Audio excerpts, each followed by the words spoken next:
Oscar is always on right track. That is why Fast Track Taxi அப்போ உடனே download பண்ணுங்க. திராவிட முன்னேற்ற கழகத்தினுடைய அந்த அரசாங்கத்தினுடைய படுதோல்வியை திராவிட முன்னேற்ற கழக திராவிட மாடல் அரசில் நடைபெற்று கொண்டிருக்கின்ற சட்ட ஒழுங்கு சீர்கேடுகளை, பெண்கள் மீதான வன்முறையை, பாலியல் சீண்டல்களை, அதுவும் அமைச்சர்களாலேயே பாலியல் சீண்டல்களை, இதையெல்லாம் முறியடித்து திமுகவை 2026 சட்டமன்ற தேர்தலில் புறமுதுகிட்டு ஓட செய்வதற்காக உருவாக்கப்பட்ட கூட்டணி. அதற்காகத்தான் ஒரே நோக்கம், திமுகவை ஆட்சியை விட்டு அகற்றுவது. தமிழகத்தில் கூட்டணி ஆட்சி அமைப்பதற்கான ஒரு ஃபர்ஸ்ட் ஸ்டெப் அதை பார்க்கலாமா? இது அது நீங்கள் தேர்தல் நேரத்தில் தேர்தல் முடிவுகள் வந்த பிறகு இந்த கூட்டணியிலிருந்து யார் முதலமைச்சராக வருகிறார்கள் அப்படின்னு நம்ம பார்க்கணும். இந்த கூட்டணியை பொறுத்தவரையில் திரு அமித்ஷா அவர்கள் சொல்லியிருப்பது போல அதிமுகவினுடைய தலைமையில் இந்த தேர்தலை நாங்கள் சந்திக்கிறோம். அப்போ எடப்பாடி பழனிசாமி தான் சிஎம் கேண்டிடேட். அதில் எந்த ஒரு இந்தியாவில் எங்கு தேர்தல் நடந்தாலும் தேர்தல் முடிந்த பிறகு அந்த கட்சி தான் யார் முதல்வர் என்பதை தேர்ந்தெடுக்கும். அதான் நடைமுறை. இன்றைக்கி சிஎம் காலையில் ஒரு ஸ்பீச் கொடுத்துருக்காரு. இப்போ 2 ரைடுக்கு பயந்துக்கிட்டு தான் இந்த கூட்டணியை ஃபார்ம் பண்ணியிருக்காங்க அப்படின்னு. அதை எப்படி பார்க்குறீங்க? இல்லை, முதலமைச்சர் ஸ்டாலினை அவர்களை பொறுத்தவரையில் அவர் ஊழல் கூட்டணி என்று சொல்லியிருக்கிறார்.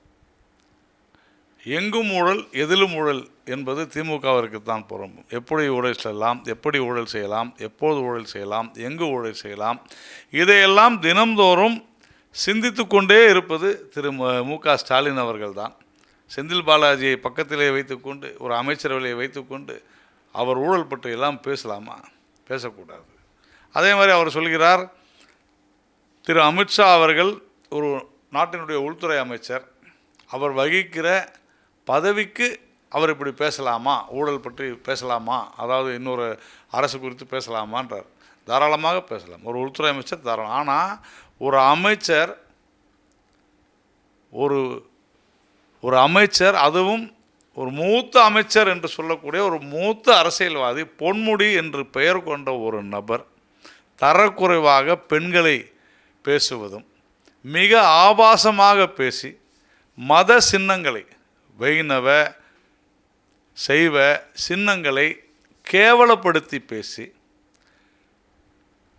அதன் மூலம் இந்த நாட்டில் உள்ள பெண்களை இழிவுபடுத்தும் விதமாக பேசியதற்கு இதுவரையிலும் வருத்தமும் தெரிவிக்கவில்லை. ஆனால் திரு ஸ்டாலின் அவர்கள் நடவடிக்கை எடுத்து விட்டார் என்று சொல்கிறார்கள்.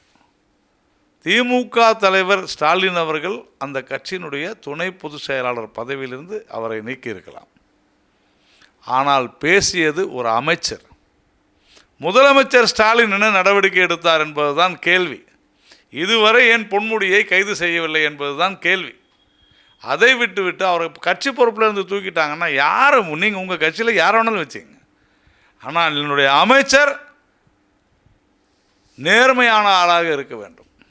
அப்படிப்பட்ட ஒரு நபரை வைத்துக்கொண்டு உங்களுக்கு அமித்ஷா குறித்தெல்லாம் பேசுவதற்கு தகுதியே கிடையாது என்று தான் நாம் சொல்கிறோம். அமித்ஷா அவர்களை பற்றி மட்டும் இல்லாமல் செல்வி ஜெயலலிதா அவர்களையும் குறிப்பிட்டு 2 முறை ஊழலுக்காக அவங்க தண்டிக்கப்பட்டிருக்காங்க, முதலமைச்சர் பதவியிலும் நீக்கப்பட்டிருக்காங்கன்னு சொல்லியிருக்காரு. அதை எப்படி பார்க்குறீங்க? எப்பொழுதுமே சட்டசபையில் கூட கடந்த சட்டசபை கூடுதலில் அமர்வில் கூட திரு கருணாநிதி அவர்கள் குறித்து பேசும்போது துரைமுருகன் அவர்கள் சொல்கிறார், இறந்து போன தலைவர்களை, மறைந்து போன தலைவர்கள் குறித்து நாம் பேசுவதில்லை என்பது நம்முடைய மரபு இல்லையா அப்படின்னு. இப்போ இவரையும் பேசுகிறாரு. அப்போது சட்டசபையில் நீங்கள் பேசுனதெல்லாம் பொய்யா? விஞ்ஞான ஊழலுக்கு சொந்தக்காரர்கள் யார்? இந்தியாவிலேயே விஞ்ஞான ரீதியாக ஊழல் செய்தது கருணாநிதி தான் என்பதற்கு ஒரு பெரிய புத்தகமே இருக்கிறது.